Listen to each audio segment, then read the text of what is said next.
Boa tarde. Hoje é dia 23 de março de 2026. Iniciamos a atividade do eixo temático Insumos Farmacêuticos do programa educacional promovido pela Academia de Ciências Farmacêuticas do Brasil, em nome da qual lhes dou as boas-vindas. As atividades ocorrem sempre às segundas-feiras, das 18 às 19h30. O calendário está disponível para consulta no site cienciasfarmacêuticas.org.br e em nossas redes sociais. O Programa Educacional da Academia de Ciências do Brasil possui atividades gratuitas graças aos mantenedores EMS, Sindusfarma, Eurofarma, Ipera-Farma, Abafarma, Abifina, BD, FCE Farma, Hipofarma, ICF, Sincamesp,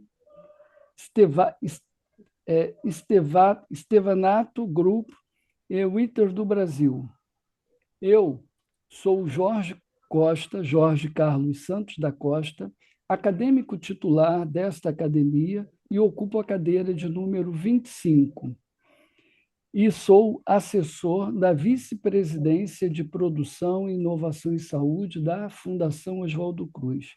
Hoje serei moderador dessa atividade que terá 1h30 com a seguinte distribuição do tempo: 10 minutos para abertura, 50 minutos para apresentação da palestra e os outros 30 minutos finais direcionados para perguntas e comentários.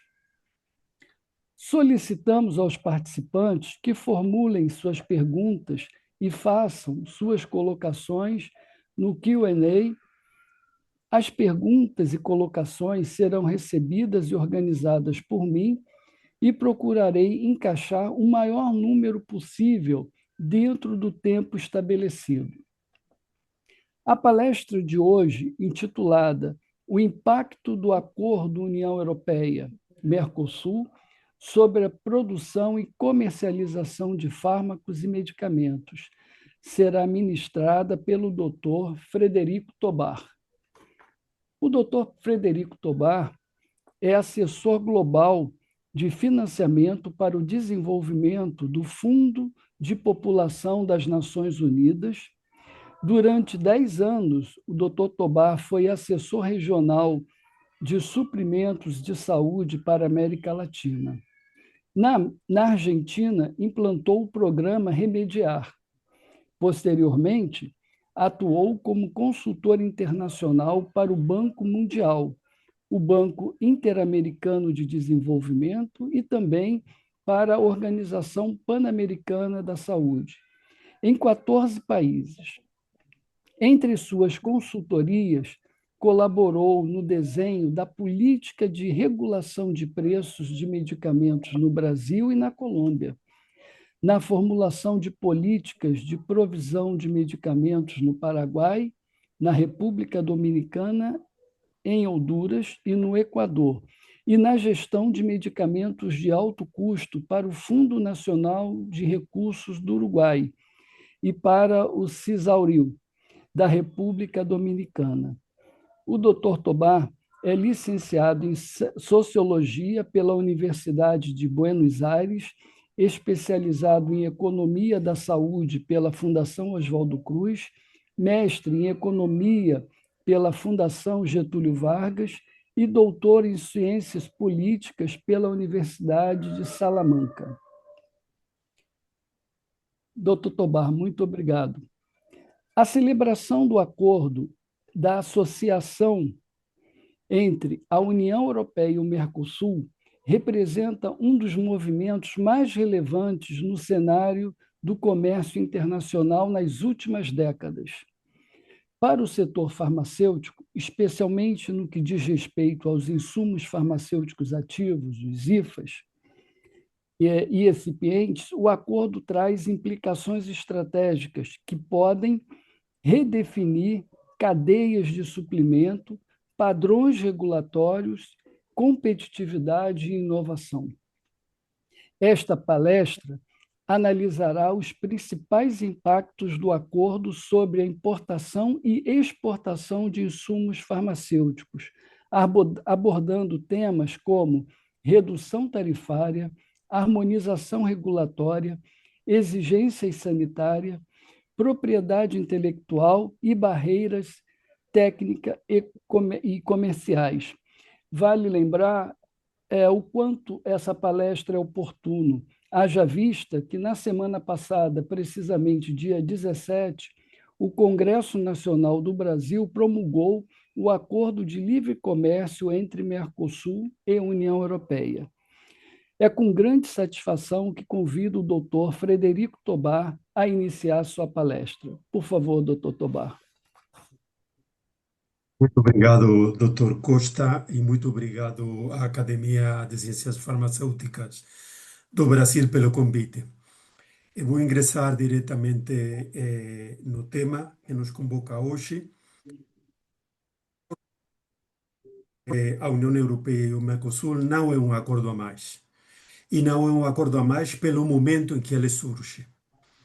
É um contexto diferente. Então, eu acho que seria um grande erro considerá-lo apenas como um acordo comercial. E mais ainda, seria um reducionismo achar que vai ser uma troca de gado ou de soja por carros, que foi uma expressão que eu vi já mais de uma vez na imprensa. Após a pandemia e com o telão de fundo de uma guerra que pode se transformar numa guerra mundial, esse acordo adquire uma dimensão estratégica que está vinculada à segurança nas cadeias de fornecimento, à autonomia tecnológica e à reorganização regional da produção farmacêutica. Então, a minha tese é que nós precisamos enxergar esse acordo com outros olhos e eu vou defender a tese de que o Brasil está numa posição vantajosa para utilizar o acordo como plataforma para fortalecer a sua soberania sanitária e para qualificar a sua inserção nas cadeias globais de valor na saúde. Vou tentar compartilhar a minha tela para mostrar para vocês a apresentação que eu preparei hoje.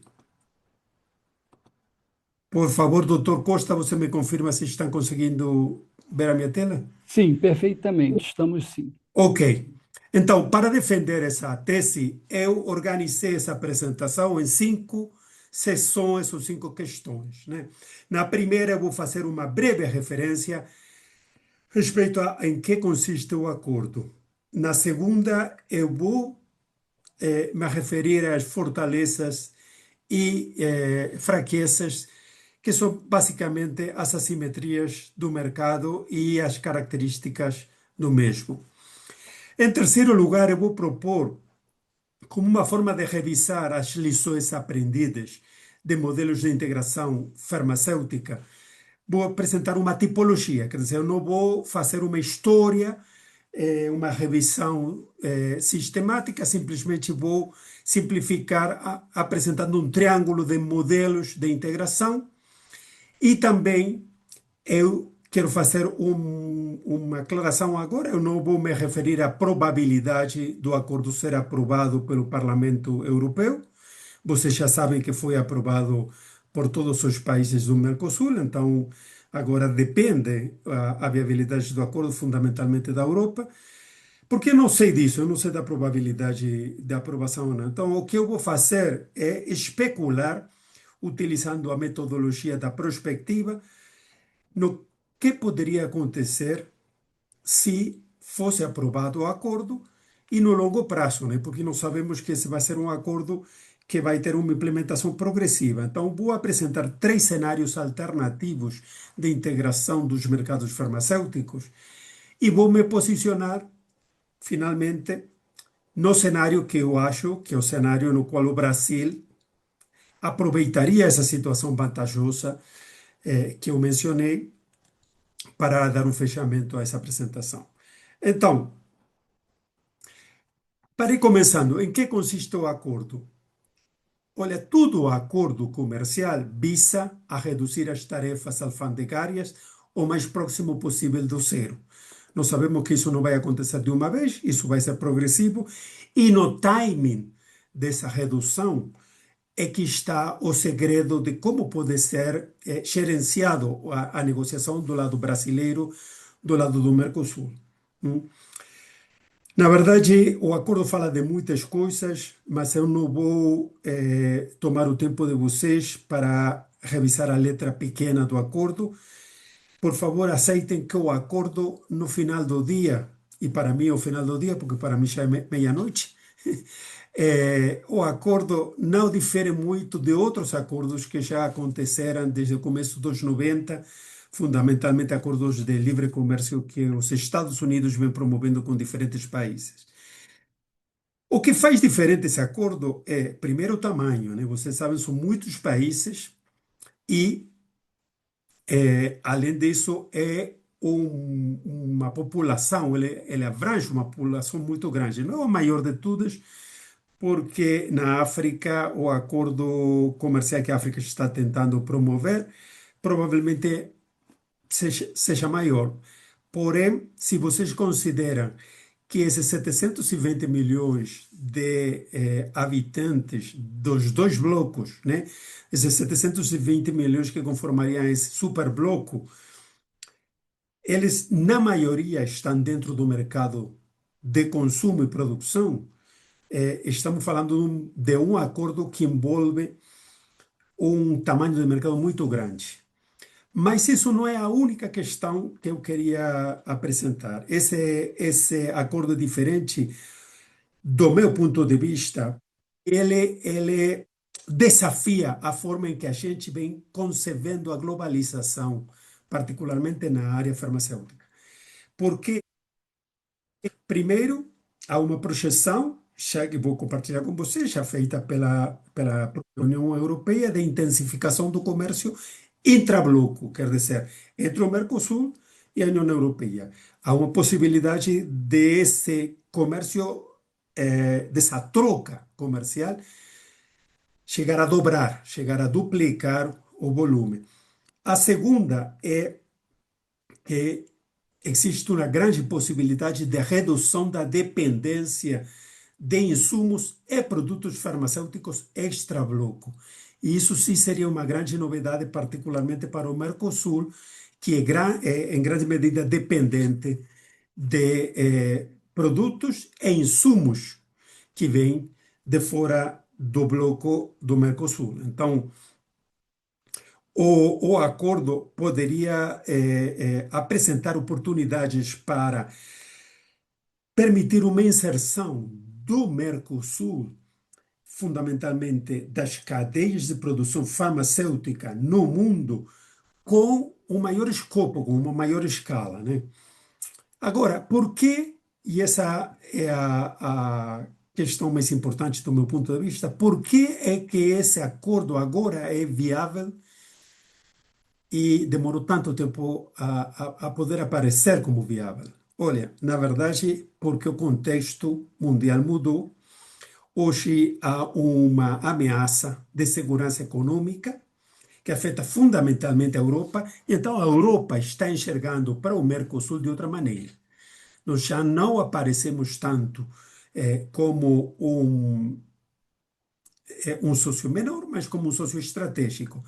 Tanto para a Europa vender ao Mercosul os produtos que eles desenvolvem, quanto para eles comprar produtos, que foi a parte que eles foram mais temerosos, e ainda há um setor importante que está rejeitando o acordo porque eles temem perder competitividade. E, quem sabe, tomara para produzir juntos para um mercado de 720 milhões de consumidores. Então, esse é o grande lance. Vamos ver em que consiste o acordo para o setor farmacêutico, porque o que nos interessa mais do que nada é o setor farmacêutico. Quer dizer, eu mencionei, existe uma resistência importante ao acordo do setor agrário da Europa. Vocês sabem que ainda pagando uma carga tributária altíssima e até com retenções, no caso da Argentina, pelo menos, o agro, quer dizer, a produção agropecuária do Mercosul é muito mais competitiva do que da Europa e o setor agrário europeu, ele subsiste, ele vem subsistindo graças aos grandes subsídios que eles recebem, então eles se sentem muito ameaçados. Porém, não é a mesma questão no âmbito farmacêutico. Quer dizer, nós não podemos olhar o setor farmacêutico como nós olhamos o resto do acordo. E isso que vou tentar aprofundar agora.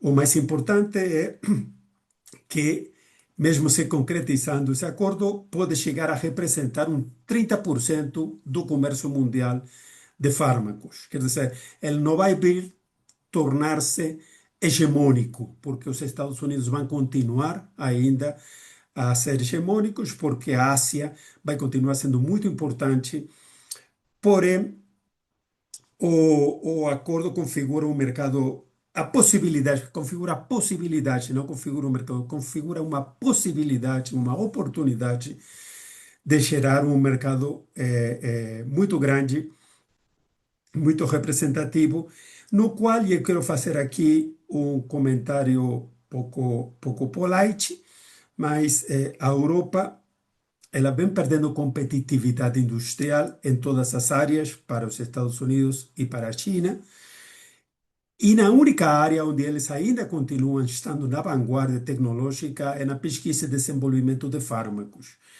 Então, eles querem alavancar essa sua possibilidade a partir deste acordo, eles não estão pensando abrir mão dessa possibilidade.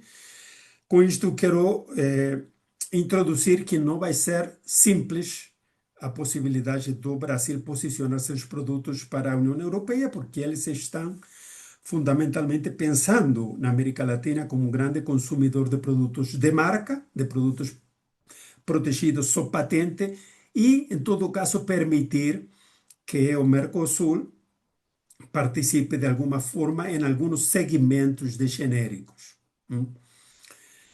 Vamos ver. A, eu mencionei que a União Europeia projeta que ao 2040, quando esse acordo poderia alcançar a maturidade, ele praticamente dobraria o volume atual de troca. Vocês podem ver aí essa projeção que eles fazem. Em color azul está a troca de bens. Vocês veem que hoje a troca de serviços é mais importante do que a troca de bens. E eles estão projetando dobrar as duas. Eles estão projetando que eles vão exportar o dobro do que eles exportam para o Mercosul e também continuar participando nos serviços. E na área de serviços, vale a pena uma digressão, vocês me desculpem, mas embora o Brasil tenha apresentado que ele reclama uma proteção das aquisições e contratações do SUS, quer dizer, ele quer proteger para fornecedores locais as aquisições do SUS, as grandes empreiteiras e os grandes fornecedores de bens e serviços da Europa vão ficar muito alertas e vão botar pressão na possibilidade de o Mercosul abrir para a participação de fornecedores de bens e serviços da Europa, porque isso, no jargão deles, é a segunda conquista da América. Eles estão se projetando a sua grande capacidade de fornecimento e a sua grande capacidade de prestação de serviços, projetá-la para o Mercosul, bem assim como o resto da América Latina, né? Não só para o Mercosul. Mas vocês podem ver, desculpa, aqui, que se nós vamos atender na troca de bens, o Mercosul hoje está ganhando da União Europeia. Quer dizer, na primeira barra, vocês veem o que a União Europeia exporta ao Mercosul, na segunda, o que o Mercosul exporta à União Europeia. Quer dizer, nós estamos com uma vantagem, essa vantagem tem a ver com os produtos agrários, né? Porém, se vocês veem medicamentos e produtos farmacêuticos, a situação é outra. E aqui vale a pena uma segunda aclaração bem importante. Que a União Europeia exporta extra-bloco, maquinária, equipamento e maquinária é o mais importante. Porém, do que eles exportam para o Mercosul, o mais importante é medicamentos. Quer dizer, nós não estamos falando de uma área a mais, estamos falando de uma área absolutamente estratégica para a União Europeia, da perspectiva em que eles enxergam esse acordo comercial, né? Eles exportam para o Mercosul 11 vezes a mais do que o Mercosul exporta para eles medicamentos. Então, nós temos que estar preparados para que a União Europeia procure que os produtos farmacêuticos, fundamentalmente de alta tecnologia, fundamentalmente de pesquisa e desenvolvimento, com proteção patenteária, eles cheguem da Europa, deixem de ser produzidos no Mercosul e, eventualmente, que alguns segmentos nos quais o Mercosul seja competitivo, possa exportar commodities, quer dizer, genéricos. Vocês sabem que, economicamente, um genérico comporta-se como um commodity, quer dizer, vende-se ao custo da reposição do produto, não tem uma margem de lucro equivalente a que um produto de marca tem, que normalmente são acima de 30% do custo, margem de lucro para o laboratório. Então, o que acontece? A União Europeia investe muito em pesquisa e desenvolvimento de produtos. Ela investe quase 25 a 30 vezes mais do que o Mercosul investe. No Mercosul, o Brasil investe 4 vezes a mais do que a Argentina, mas nós sabemos que nós temos orgulho da indústria que nós temos nos nossos países, né? No Brasil e na Argentina. É uma indústria de qualidade, é uma indústria que supre praticamente todos os segmentos de consumo interno, porém, comparada com a indústria da União Europeia, nós ainda temos muitas fraquezas. E num cenário de integração comercial, não podemos esperar que a grande ofensiva da União Europeia seja a habilitação, quer dizer, a concessão de um passaporte para a circulação dos produtos patenteados na União Europeia. Eu mencionei no começo que o acordo não difere muito de outros acordos comerciais, e aqui eu quero mencionar o acordo que a Argentina e os Estados Unidos assinaram, porque há poucos dias, na sexta-feira, a Argentina aprovou uma regulamentação que admite o que nós no jargão chamamos de TRIP Plus ou ADPIC, como vocês queiram utilizar a sigla, que é a redução da flexibilidade de Doha para patentes. Então, na Argentina vai ser mais simples tirar uma patente, ainda não se falou do linkage, né, da vinculação entre o registro e a patente, que é o que os Estados Unidos têm, mas nós podemos esperar que num futuro bem próximo exista uma facilidade maior para conceder patentes da que existe hoje, patentes farmacêuticas, e exista o evergreening, quer dizer, a extensão da vigência de patente, argumentando uma pseudo-inovação.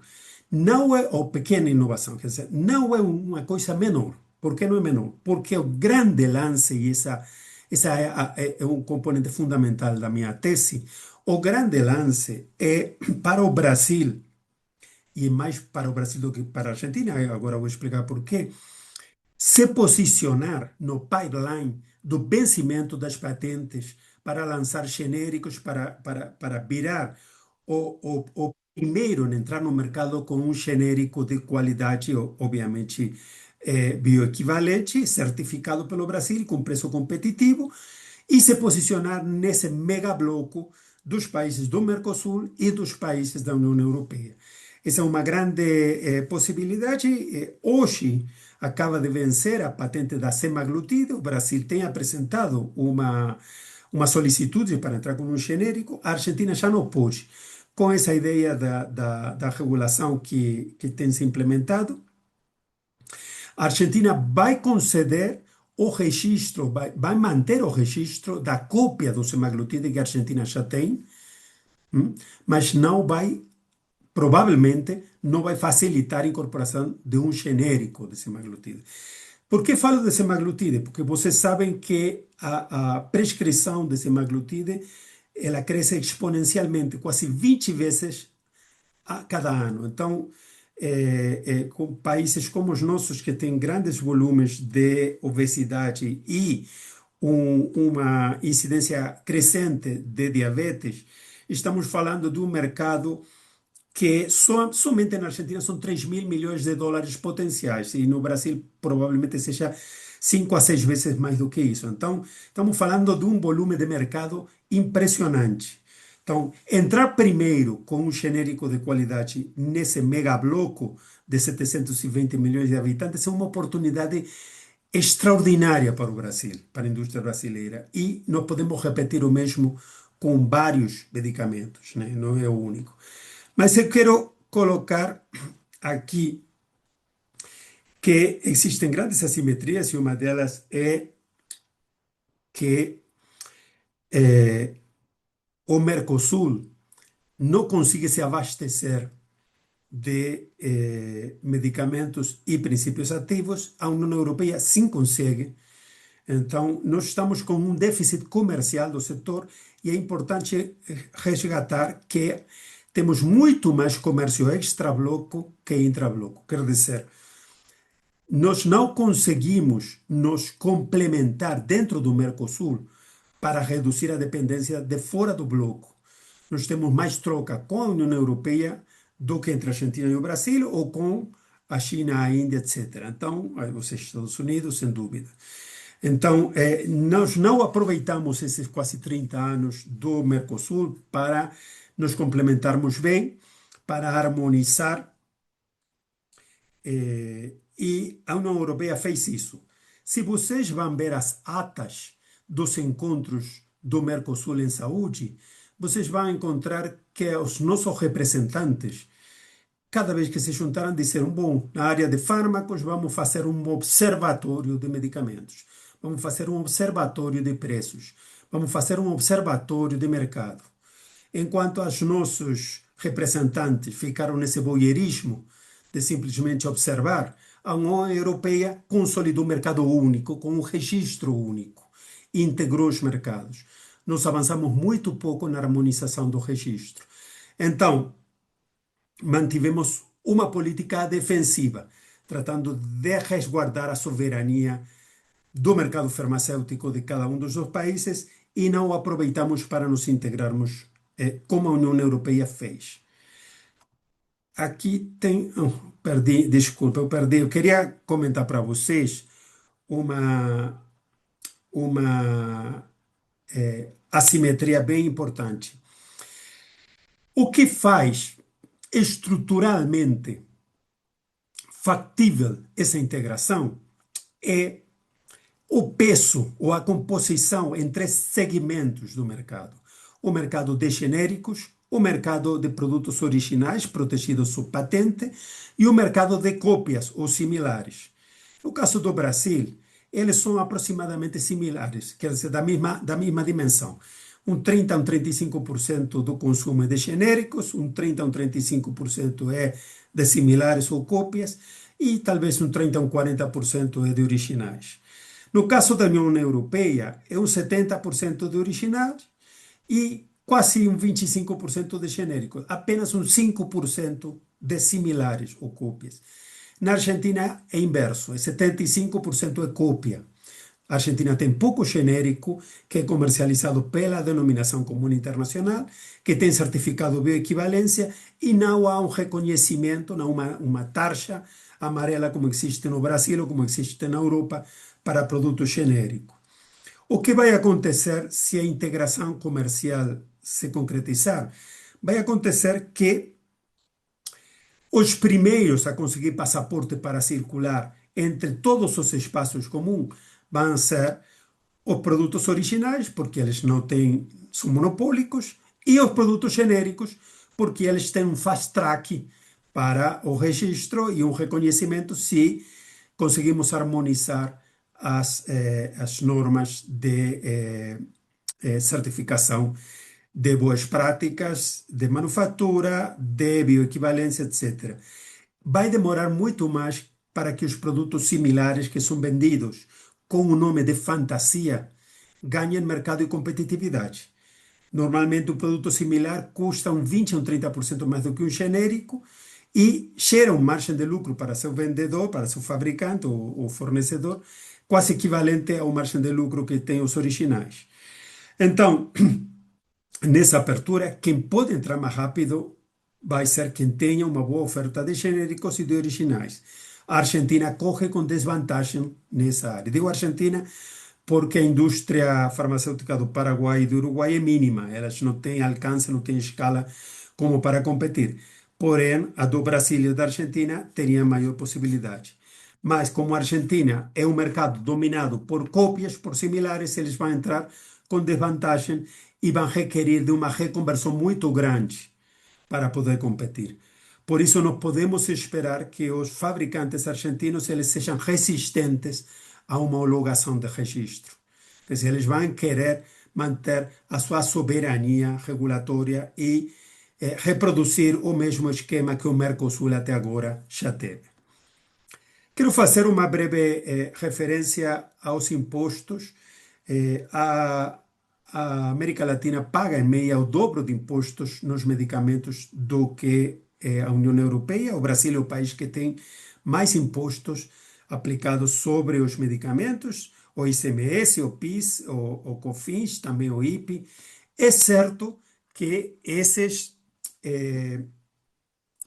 impostos não aplicam no caso de exportação. Quer dizer, um fabricante brasileiro pode dizer, olha, eu vou virar mais competitivo se eu me integrar, porque eu vou ter mais escala de demanda e não vou pagar esses impostos que o Brasil me cobra. Porém, eu poderia perguntar, e por que você não fez isso no Mercosul? Por que você não exportou mais para o Mercosul? Se você também para o Mercosul não teria porque impostos e também não teria tarefas alfandegárias relevantes. Bom, vocês sabem que o que aconteceu com o Mercosul, como já mencionei, foi que os países preferiram manter a sua soberania sanitária, exigindo que, para participar no mercado brasileiro, todos os oferentes tenham registro na Anvisa. Para participar no mercado argentino, todos os oferentes tenham registro na ANMAT. No paraguaio, na Direção Nacional de Vigilância Sanitária. E no uruguaio, no Ministério da Saúde Pública. Isso fez isto que vocês veem aqui. Vocês veem essa evolução do balanço comercial do setor farmacêutico. Em color verde está o do Mercosul e em color azul está o da União Europeia. Vocês veem como o Mercosul virou cada vez mais dependente e o balanço comercial foi negativo e a União Europeia ficou cada vez mais competitiva. Claro que essa integração da União Europeia começou com fusões, quer dizer, merge em inglês, né? Aquisições, setores que foram à falência também, produtos que desapareceram, uma especialização em determinados segmentos por país, por indústria, até consolidar um mercado grande, o mercado de 27 países da Europa, e virar muito competitivo também para exportação. Se nós tivéssemos seguido o caminho que a Europa seguiu no Mercosul, provavelmente a história houvesse sido outra. mas não preferimos preservar a nossa soberania e não integrar o mercado, não reconhecer os registros feitos nos outros países, não harmonizar a avaliação de qualidade, segurança e intercambiabilidade dos produtos entre os países. Então, eu quero apresentar três tipos ideais, três modelos ideais de integração. Um já mencionei, que é o modelo convergente da União Europeia. Eles reduziram as tarifas alfandegárias, eles unificaram o modelo regulatório, no que nós conhecemos como European Medicines Agency, né? Uma única agência que faz o registro, um registro único para todo o espaço Schengen, o espaço europeu comum. E vejam bem, isso é muito interessante, no jargão nós chamamos do efeito pinguino. Efeito pinguino é porque os pinguinos, vocês sabem, eles não voam, eles andam, mas andam olhando os outros. Então, eles andam sempre ao mesmo tempo. Esse é o efeito dos preços convergentes. Se vocês vão ver os preços de qualquer medicamento na União Europeia, eles começam sendo muito diferentes e terminam sendo muito similares. Similares no preço, quero dizer, né? Não similares no sentido de cópia. Quer dizer, os preços na União Europeia são preços convergentes, porque eles seguiram o efeito pinguino, de ver como os outros implementavam a política de pricing. Então, não existe o que eu faço com meu irmão Sebastião, que cada vez que ele vai ao Brasil, eu peço para ele me comprar medicamentos, porque são mais baratos. Alguns medicamentos são mais baratos no Brasil do que na Argentina. Isso na Europa não existiria. Se meu irmão trabalhasse na Alemanha e eu morasse na Espanha, nem valeria a pena, porque a diferença de preços não é tão grande assim. Há diferença, não digo que não há. A diferença, fundamentalmente, porque os sistemas de saúde subsidiam alguns medicamentos. Então, também há uma diferença grande do preço quando você chega na farmácia com uma receita do serviço público, que quando você chega com uma receita privada ou sem receita, no caso dos medicamentos de venda livre. Então, o modelo de integração que seguiu a União Europeia é um modelo convergente. Na verdade, é o único que conheço que conseguiu consolidar uma integração ao máximo. O modelo do NAFTA, o modelo do Atlântico Norte, do Canadá, Estados Unidos e o México, é defensivo. Eles, assim como fizemos nós no Mercosul, se bem há uma redução de tarifas alfandegárias, eles preservam a soberania regulatória. A Food and Drug Administration não reconhece o que a COFEPRIS do México confere como registro, e nem do Canadá. Porém, eles sim procuraram, por interesses comerciais, uma maior integração produtiva. E o terceiro modelo, que não é defensivo e também não é convergente, é o modelo coordenado dos países asiáticos. Eles preservaram a soberania regulatória, porém acordaram determinados nichos de competitividade. Então, por exemplo, a China preserva para si a competitividade na produção de APIs, de princípios ativos. A Índia decidiu que ela ia virar competitiva no tema de produção de genéricos e os países acordam uma troca de produtos e insumos que permite reduzir a competitividade entre eles e aumentar a complementariedade. Quer dizer, nós não fizemos isso no Mercosul, nós ficamos mais parecido ao modelo do NAFTA, com alguma integração de produção e alguma harmonização mais mínima. Vale a pena reconhecer que na área de medicamentos o Mercosul avançou bastante, quer dizer, a troca de medicamentos no Mercosul, a troca de compra e venda de medicamentos, cresceu mais do que cresceu a troca em geral. O Mercosul, na área de medicamentos, é importante, é relevante, porém não chegou a conseguir o que a União Europeia conseguiu. Então, nós precisamos falar disso, né? Agora, eu quero ver as oportunidades, né? A oportunidade mais importante que eu acho é a de reformular o bloco, quer dizer, o Mercosul, né? Pensando numa integração, mas como bloco nas cadeias globais de valor. Quer dizer, a possibilidade de dizer, parecido com o que a Índia e a China fizeram, dizer, olha, isto eu vou produzir, isso você vai produzir, e nós vamos tentar ser agressivos no mercado do grande bloco, quer dizer, do super bloco, que são os que configuram o Mercosul e a União Europeia, e dali para fora. Mas se não fazemos isso, nós temos que ser cientes que vamos ter setores que não são eficientes, setores que hoje não são competitivos, alguns deles poderão virar competitivos, outros não vão conseguir. Nós precisamos uma reforma que reduza o que é chamado do custo brasileiro. A Argentina está avançando em uma reforma trabalhista que vai reduzir o custo trabalhista em grande medida. Nós precisamos eliminar subsídios à demanda ou então reformular, eu vou aprofundar isso, e nós temos que ficar preparados para uma abertura das compras públicas. Quero insistir, o Brasil pediu para as compras de medicamentos do SUS não entrar no acordo com a União Europeia no começo. Mas eu tenho certeza que se o acordo prosperar, vai chegar um momento em que fornecedores de bens e de serviços da União Europeia vão pedir para revisar isso.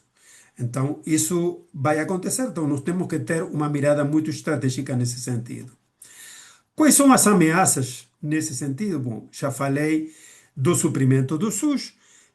Desculpem a franqueza, mas o sincericídio, poderia dizer, a acumulação originária do capitalismo na América do Sul foi muito ligada às empreiteiras. Então, o capitalismo da nossa região pode sofrer em grande medida se eles perdem o mercado do Estado.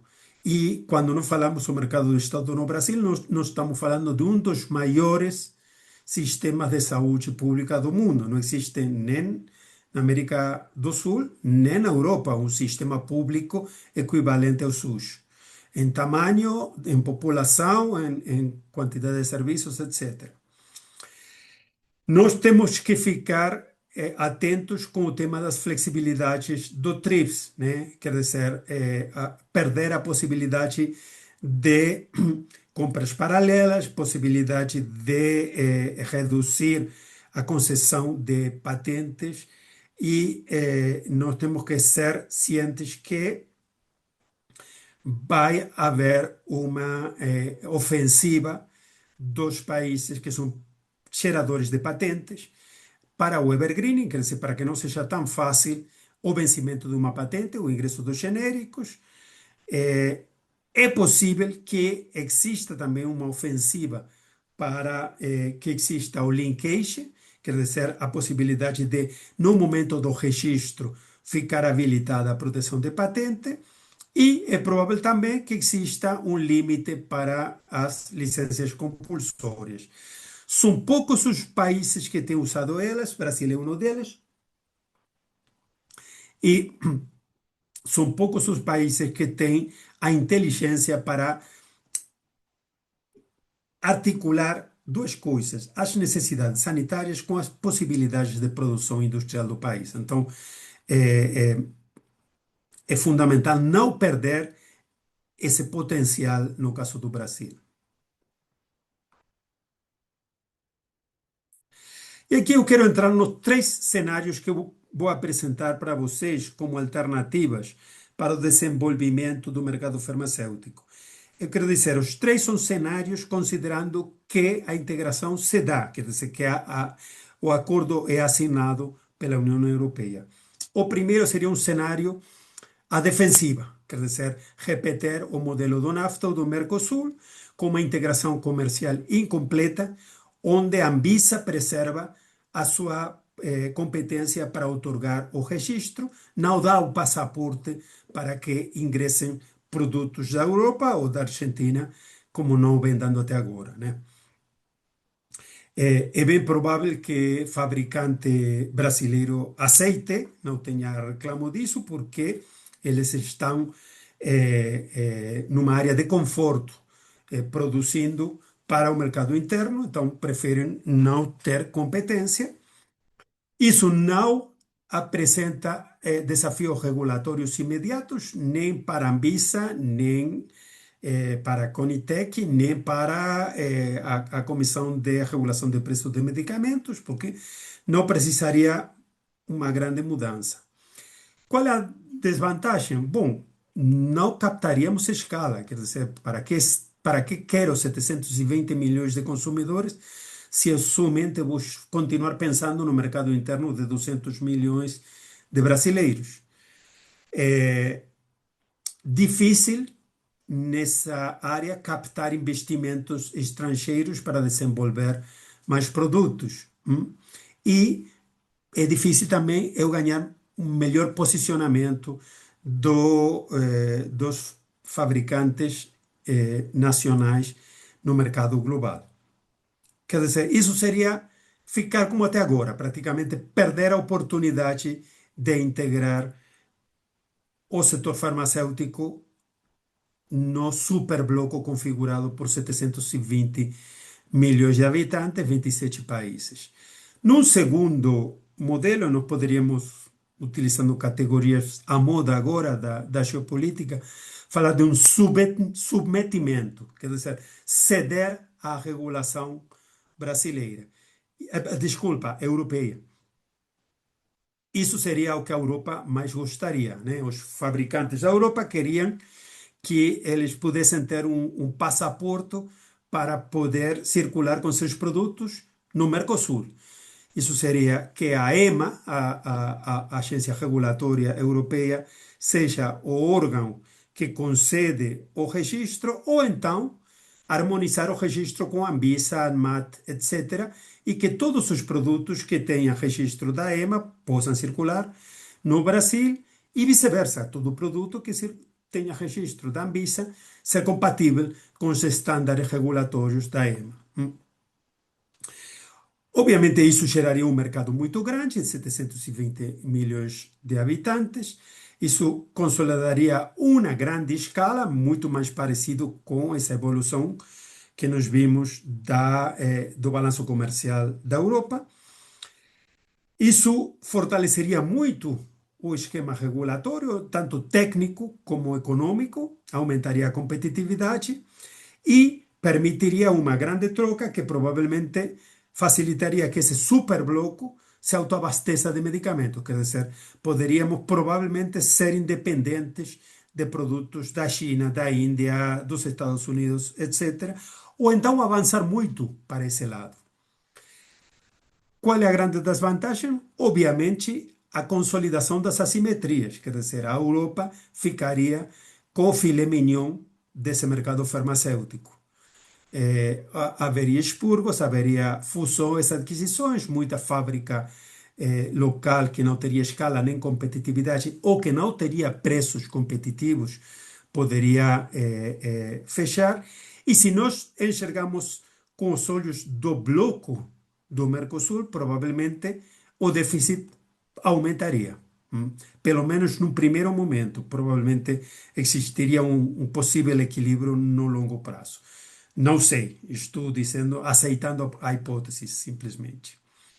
O terceiro cenário, se esse foi um cenário de submetimento e o primeiro foi defensivo, o terceiro um cenário ofensivo. Seria cenário que eu reconheço como cenário bandeira. Seria adoptar uma estratégia de desenvolvimento baseada no complexo econômico industrial da saúde. O que significa isso? Significa alavancar essa escala interna que o SUS representa para ser mais agressivo na produção e venda de produtos. Significa a conformação de parcerias público-privadas para facilitar a bioequivalência, a certificação de boas práticas, a homologação dos registros.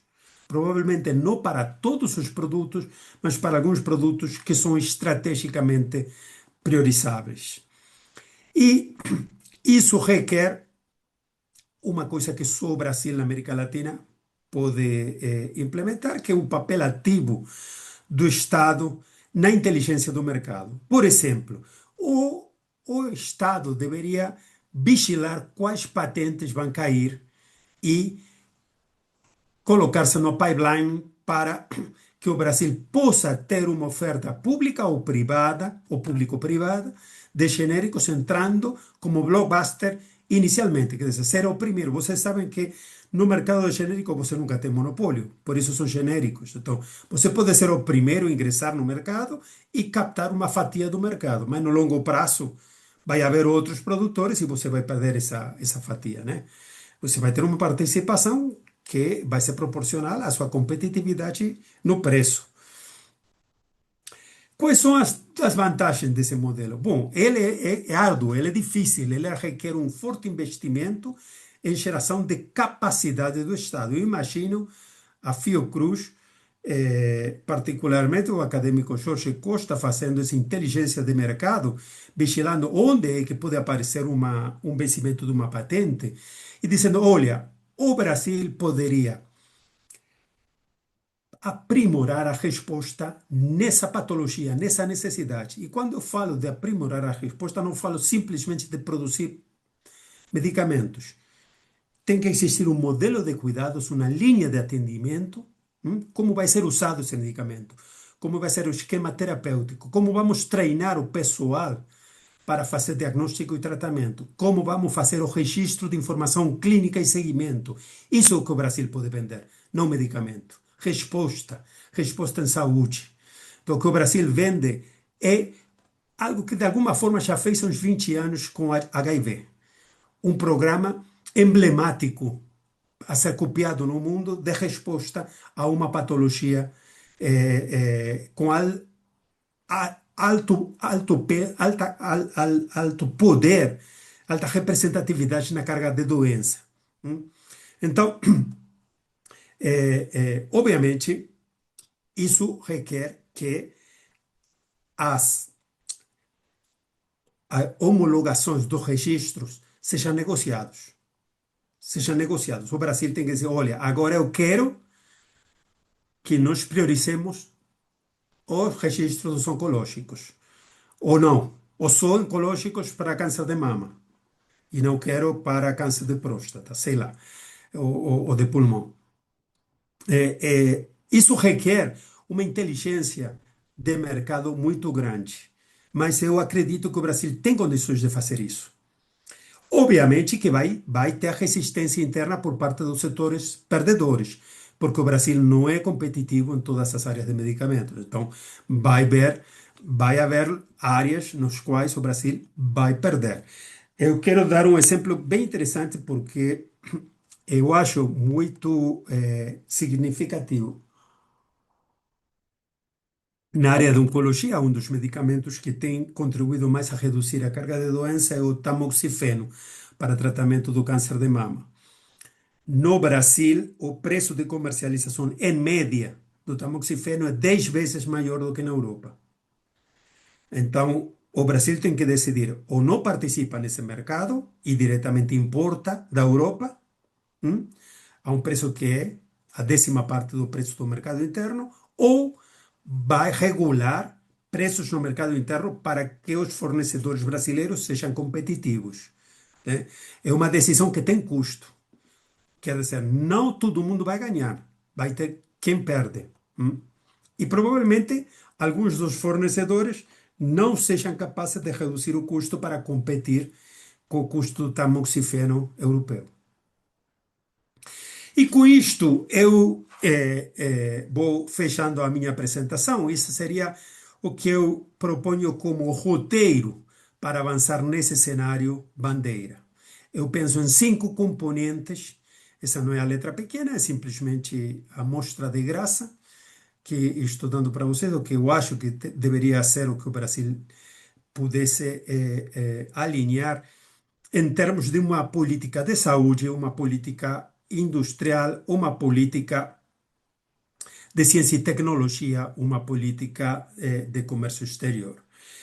Primeiro, o Brasil precisa monitorear tanto o mercado nacional para ver quais são as capacidades e as demandas, quanto o mercado internacional para ver quais são os vencimentos de patente, qual é o pipeline da pesquisa e desenvolvimento de novas moléculas, o lançamento das novas moléculas, qual é a carga de doença, tanto nacional quanto regional, quanto do superbloco. E então, a partir de todas essas monitoramentos, selecionar um listado de medicamentos a serem priorizados. Sim? Medicamentos a serem priorizados para quê? Para o segundo, que é o redesenho do modelo assistencial. Aí o Brasil precisa definir linhas de cuidados priorizados, como fazer diagnóstico e tratamento, qual é o esquema, treinar o pessoal, desenvolver sistemas de informação clínica baseados numa tecnologia médica, quer dizer, num tratamento, num medicamento. E esse medicamento tem que estar disponível, esse ou esses medicamentos têm que estar disponíveis. Então, aí vamos para os incentivos à indústria, parcerias públicos-privadas, incentivos para boas práticas de fabricação e de intercambiabilidade e também controle de preços. Não posso deixar de compartilhar com vocês que, embora a política de regulação econômica de medicamentos do Brasil é a mais avançada da América Latina, ela continua sendo fraca. Ela continua tendo fraquezas que têm que ser melhoradas, têm que ser fortalecidas. E é muito simples.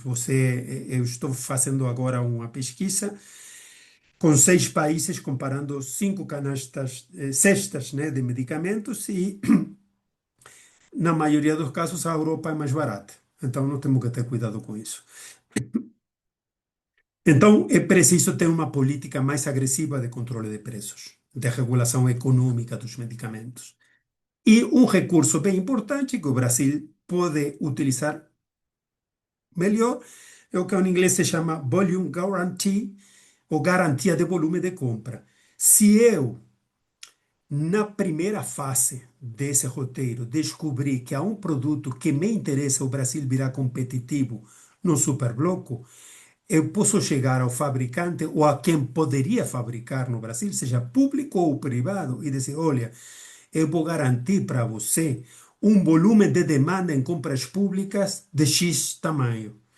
Isso vai permitir a você sustentar os custos aprofundados, né? Os custos submersos. E você vai poder, a partir dessa grande demanda do SUS, se projetar para ser competitivo para fora do país. Finalmente, nós precisamos favorecer a exportação com créditos. Isso não é diferente de qualquer modelo de incentivo para exportação. O Brasil tem mecanismos, tem instituições que já vêm fazendo isso há muito tempo. O Brasil é um país exportador. Embora tenha perdido muito peso em exportação industrial, é um país exportador e exportador de tecnologia. Temos que dizer, o Brasil é o único que exporta armamentos e aviões na América do Sul. E, por último, se nós conseguimos fazer tudo isto que eu estou colocando, por que que o Brasil não pode também avançar na pesquisa e desenvolvimento? Não de tudo, das áreas estratégicas. E poderia haver subsídios do Ministério de Ciência e Tecnologia, do CNPq, etc., para estar na vanguarda numa linha de cuidados, numa linha estratégica. Então, o que eu estou propondo é, basicamente, o Brasil poderia dizer: olha, de aqui ao ano 2040, nós queremos reduzir ao mínimo a carga de doença por câncer de mama. E o Brasil vai aperfeiçoar a sua resposta ao câncer de mama. Isso significa protocolos, isso significa esquemas de cuidados, treinamento de pessoal, sistema de informação clínica e medicamentos oncológicos.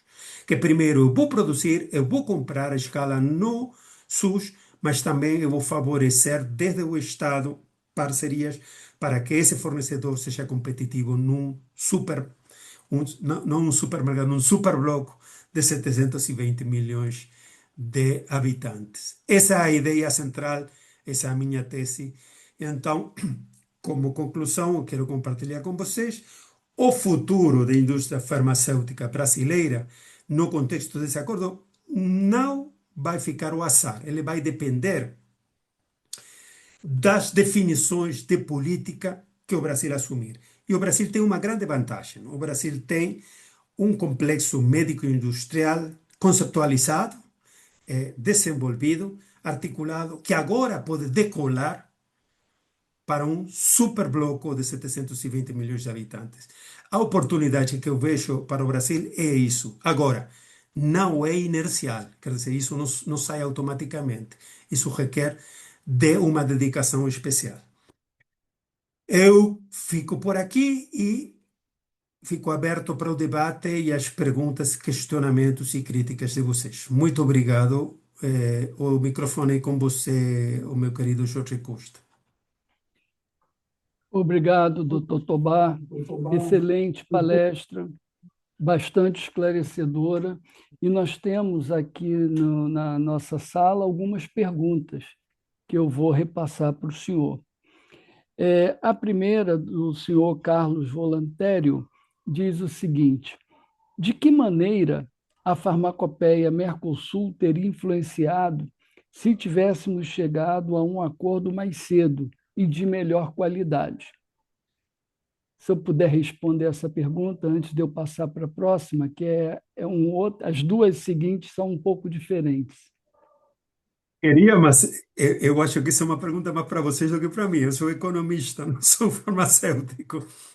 Porém, o que eu imagino é o seguinte: simplesmente considerando a lógica da oferta, vocês sabem que nós temos muitos produtos com registro, muito princípio ativo e muita apresentação, forma farmacêutica, etc.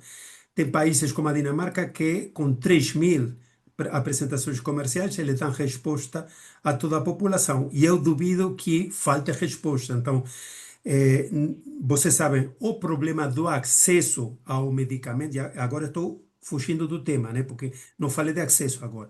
Mas o problema de acesso é como, usando a definição do professor Jorge Bermudes, como equilibrar as necessidades da população com as capacidades que podem ser oferecidas no momento. Se nós tivéssemos feito isso no Mercosul, harmonizando uma farmacopeia e harmonizando os requisitos de avaliação para o registro, provavelmente teríamos menos produtos, mais competitivos, mais assequíveis, quer dizer, mais baratos e mais fácil de posicionar agora para a competência com a União Europeia. Ok, doutor Tobar. Essa pergunta do senhor Carlos Volantério coincide com uma outra observação da nossa plateia. Mas, de qualquer forma, você, Tobar, já respondeu em um dos seus slides. O senhor considera vantagem competitiva o fato da Anvisa ser considerado uma agência forte?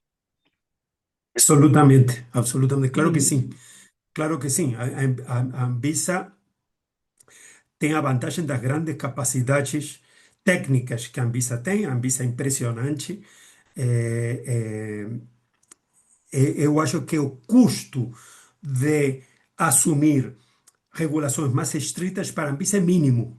Quer dizer, o grande desafio não é um desafio de capacidade técnica do Estado, é o desafio dos reclamos que vai ter o setor manufatureiro. Não é falta de capacidade técnica. Não é a mesma situação na Argentina. A Armada da Argentina está atravessando uma crise técnica importante. Perfeito, excelente. Bom, agora nós temos uma pergunta, ao mesmo tempo que uma provocação, uma delas é de difícil resposta, mas vamos a elas. Feita pelo Marco Aurélio da Silva. A pergunta do Marco Aurélio é: qual o grau de dependência da Europa dos IFAs, oriundos da China e Índia? Uma outra observação semelhante a essa que o Marco perguntou é: como poderíamos, o que fazer para deslocar para a nossa região, ou seja, para o Mercosul, a produção de IFAs, aumentar a produção de IFAs na nossa região, não só para atender a demanda regional, mas pensando numa possível exportação? Essas perguntas podem ser interligadas. Uma pergunta é muito interessante. Olha, na literatura, a União Europeia diz que ela é autoabastecida, que eles não precisam de IFAs da China. Porém, eu duvido muito disso, porque a China é imbatível, vocês sabem disso. Quer dizer, os preços da China, e às vezes os preços da Índia também, são impossíveis de competir com eles. Então, provavelmente, no sentido de segurança, a Europa está muito perto do autoabastecimento. Porém, no sentido de competitividade, hoje, tanto a Europa quanto o Mercosul têm uma grande dependência de IFAs da China. A minha perspectiva é, eu ainda acredito na globalização e penso que, embora o cenário mundial está mudando, em algum momento nós vamos recuperar uma sensatez de que todos ganhamos se há maior facilidade de troca entre os países. Eu acho que competir com a China é quase impossível e com a Índia também. Então, o que nós deveríamos fazer é, num critério talvez parecido com o que eu mencionei de linhas de cuidados, selecionar o que seria estratégico que o Mercosul se autoabastecesse de IFAs e considerar que por muito tempo isso vai dar perda. Quer dizer, vai ser mais barato comprar da China do que produzir nós. Mas há um sentido estratégico nessa produção. Então, isso é que nós precisamos acordar. eh, eu acho que não é tão difícil assim, porque é avançar passo a passo. Quer dizer, não podemos começar dizendo, bom, vamos começar com beta-lactâmicos. Digo beta-lactâmicos porque vocês sabem, a grande crise na Inglaterra foi por isso. Então, falta de antibiótico, há uma série na Netflix que vocês podem ver. Falta de antibiótico pode fazer cair um governo. Então, vamos fazer isso, vamos nos autogarantir que nós conseguimos autoabastecimento de antibióticos. E seguimos com outras áreas, sempre com um critério importante, é que sempre seja um critério centrado na carga de doença. Porque o grande risco que nós cometemos é quando nos tentamos com esses medicamentos estrambóticos que aportam muito pouco à esperança de vida das pessoas e são Uhum. caríssimos, né? Precisamos sempre um critério sanitário. Perfeito. Aí, daí o importante papel da Conitec, né, que avalia Absoluto. custo-efetividade, né? Temos uma pergunta do senhor Humberto Zardo. Seria possível colocar seu plano estratégico em escala provável de tempo, por exemplo, 1 a 5, 6 a 10, 11, 11 anos plus? Olha, eu acho que até muito menos. A diferença é a seguinte: quanto mais rápido seja feito, menor vai ser. A ver, é como. Eu não sou médico, mas vou falar como médico. Maior a redução de danos. Quer dizer, nós Uhum. sabemos que a integração farmacêutica vai gerar danos. Então, quanto mais rápido nós façamos isso, menor vai ser a redução de danos. Eu penso que poderíamos começar com algumas linhas de cuidados estratégicos que muito claramente aparecem à primeira vista. Então, num, 2 anos, o Brasil poderia ser: olha, nós queremos entrar forte nesse super bloco de 720 milhões de habitantes, com esses 10 segmentos terapêuticos. Mas vai ter avanços e retrocessos, porque o resto também vai querer participar. Quer dizer, vocês vão competir com a Alemanha, não vão competir com o Paraguai e a Argentina, vão competir com a Alemanha, vão competir com a Suíça, com a França, então não vai ser tão fácil. Porém, quanto antes começar, melhor. E a grande vantagem é o grande desenvolvimento de ciência e tecnologia em saúde do Estado brasileiro, né? Excelente. Olha, nós temos aqui uma outra pergunta do senhor Marco Aurélio da Silva. É, qual, qual seria o tempo médio para a convergência de preços no modelo europeu? Olha, tem que ser muito rápido. Tem que ser muito rápido porque você praticamente não pode entrar no mercado, não, não tem tempo, quer dizer, é a bala de prata. Veja o exemplo que eu falei do tamoxifeno. Se você tem que comprar, vai procurar qualidade e segurança. Se o Brasil não é competitivo no primeiro momento, não tem muito mais que um ano para se reposicionar. Não tem, perde. Então tem que ser muito rápido. Ok. Bem, um comentário agora meu. Eu tenho tido a felicidade de participar de um comitê do Mercosul que visa a expansão da capacidade produtiva regional, né? Regional no Mercosul.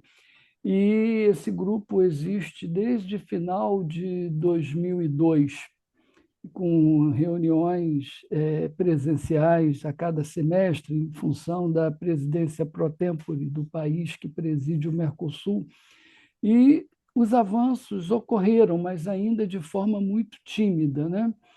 Muito tímida e particularmente na área de produção de soros hiperimunes, onde a Argentina tem sido um parceiro junto com o Brasil na qualificação e transferência de tecnologia para os nossos irmãos aqui particularmente do Paraguai.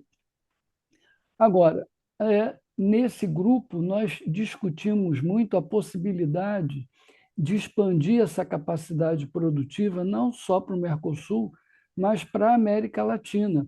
E se é um desafio, não é trivial. Se fosse trivial, já teríamos feito.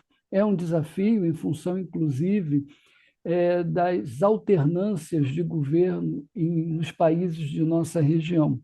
Agora, se nós pensássemos numa expansão para além do Mercosul, nós passaríamos em muito dos 700 e poucos milhões de habitantes, que inclui a comunidade europeia e Mercosul. Isso poderia ser pensado como política de médio prazo? É Claro que viável? sim, claro que sim, claro que sim. Eu tenho certeza que sim. O grande desafio é, digamos, critério de farmacovigilância que não debilitem, que não enfraqueçam a farmacovigilância que o Brasil já tem, e a capacidade de negociação com o setor produtivo nacional. Então, tendo esses dois cuidados, eu acho que o grande lance é sentar à mesa de discussão o setor produtivo, público e privado. A dificuldade é que esses avanços que o senhor comentou centraram-se muito mais no setor público do que no setor privado. Nós precisamos envolver o setor privado do Brasil, da Argentina, do Paraguai, porque o setor privado na Europa já está sentado à mesa. Então, nós não podemos perder essa possibilidade. É, Hum? ainda dentro desse contexto, há uma iniciativa de aumentar a capacidade produtiva aqui na região, liderado pela OPAS, né, pela OPS. Você tem conhecimento dessa iniciativa? Aliás, o Sebastião Tobar participa bastante dessa iniciativa. Pois é, a OPAS é também um facilitador que nós temos. A OPAS, com seu mecanismo do fundo estratégico, do fundo rotatório, também pode facilitar a comercialização. E eu imagino que a própria Europa está pensando em fazer a sua porta de entrada no Mercosul mais para se expandir. Vocês já ouviram que está se falando de incorporar o México também. Então, se o Uhum. México entrar, é 60% da população da América Latina, né? Então, faltaria a Colômbia e dois ou três países que são menores em tamanho comparado com os que já estão dentro. Então, é, isso com certeza vai ser um ponto de facilitação. O grande lance é o seguinte: alguém tem que carregar, do meu ponto de vista, na Europa foi a Alemanha quem carregou o Acordo de Maastricht. Na América Latina tem que ser o Brasil. Simplesmente por Uhum. capacidade e porque, pelo menos nesse momento, o governo da Argentina não acredita que o Estado tenha que fazer isso. Eles não acreditam no Estado. Então, a única possibilidade é que o Brasil faça isso para seu próprio bem e para o bem do resto. É verdade, eu concordo com você. É, Frederico, nós temos aqui como mensagens várias pessoas parabenizando pela palestra. Aqui eu destaco a senhora Marta Dilana. Parabéns ao palestrante desta noite, excelente. Realmente você nos brindou com uma excelente palestra, esclarecedora e que propiciou perguntas e debates sobre o tema. Sem dúvida, esse tema é um tema importantíssimo para o setor público, ao qual eu me insiro por meio da Fundação Oswaldo Cruz, que é uma estrutura de Estado pertencente ao Ministério da Saúde, e o nosso foco principal é atender às demandas de saúde pública aqui no Brasil e na região. Por isso, fazemos parte desse grupo lá do Mercosul. Não havendo mais perguntas, Frederico, aliás, você merece os nossos agradecimentos especiais. Eu acho que a plateia não teve a oportunidade de saber. O doutor Frederico Tobar está 6 horas à nossa frente. Ele está em Nairobi, no Quênia. E mesmo estando 6 horas à nossa frente, já é madrugada lá, ele veio, participou com uma excelente palestra, né? E a Academia de Ciências Farmacêuticas agradece, Tobar, a você por essa dedicação e todo o seu histórico. O Francisco Tobar é autor de vários artigos nessa área e é uma área muito importante. Então, muitíssimo obrigado. Então, nesse Não, sentido, eu é que agradeço. ok.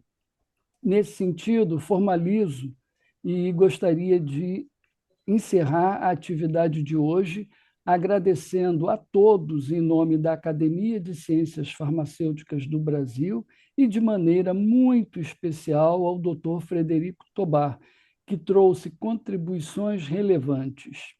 Aproveitando para um aviso, Tobar, e esse aviso é para toda a plateia que nos assiste e para você também, aproveito para informar que na próxima segunda-feira, dia 30 de março, teremos a palestra de tema Biocomplexo e Fotobiomodulação, Novas Fronteiras em Medicina Regenerativa. Trabalho, menção honrosa, do terceiro prêmio Pio Correia, categoria Master. Esse prêmio é um prêmio instituído pela Academia de Ciências Farmacêuticas do Brasil. Essa palestra vai ser ministrada pelo professor Dr. Carlos Henrique Bertoni Reis, médico ortopedista, docente do programa de mestrado e doutorado interdisciplinar em interações estruturais e funcionais na reabilitação. E o doutor Carlos Henrique é também diretor técnico do Hospital Beneficente Unimar. E será proferida também pela professora doutora Daniela Vieira, que é professora livre docente da Faculdade de Medicina de Adamantina, docente permanente do Programa de Anatomia dos Animais Domésticos e Silvestres da Faculdade de Medicina Veterinária e Zootecnia da USP e docente do Programa de Pesquisa Clínica da Faculdade de Medicina de Botucatu, Unesp. Assim, terminamos a palestra de hoje com o desejo de que todos que nos assistem participem da palestra no dia 30 e toda segunda-feira a Academia de Ciências Farmacêuticas, de forma gratuita, oferece e traz pesquisadores e pensadores importantes para tratar de temas relevantes na área de ciências farmacêuticas. Então, muitíssimo obrigado a todos, uma boa semana. Tobar, você merece